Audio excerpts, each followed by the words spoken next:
Star জলসার নতুন ধারাবাহিকে ফিরছে অভিনেত্রী অনুষ্কা গোস্বামী। অনুষ্কা গোস্বামী স্টার জলসার গাঁটছড়া ধারাবাহিকের মাধ্যমে প্রথমবার স্টার জলসায় পথ চলা শুরু করে।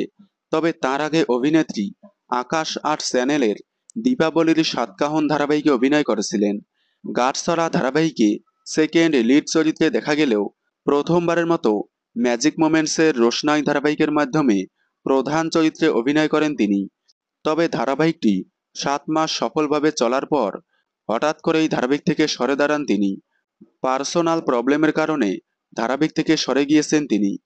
তার পরিবর্তে দেখা যাচ্ছে জনপ্রিয় অভিনেত্রী তিয়াশা লেপচাকে।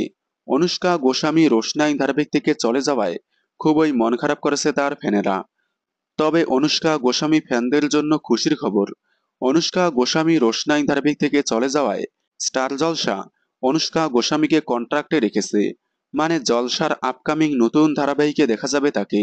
স্টার জলসা অনুষ্কা গোস্বামীকে আবারও নতুন ধারাবাহিকে ফেরার জন্য কন্ট্রাক্টে রেখেছে। তার মানে জলসার আপকামিং যে কোনো একটি নতুন ধারাবাহিকে দেখা যাবে অনুষ্কা গোস্বামীকে। অনুষ্কা গোস্বামী আবারও নতুন ধারাবাহিকে ফিরলে আপনারা কতটা খুশি হবেন কমেন্টে জানাবেন। বাংলা বিনোদনের এই ধরনের সকল আপডেট সবার আগে পেতে চ্যানেলটি সাবস্ক্রাইব করে পাশে থাকা বেল আইকনটি বাজিয়ে দিন। ধন্যবাদ।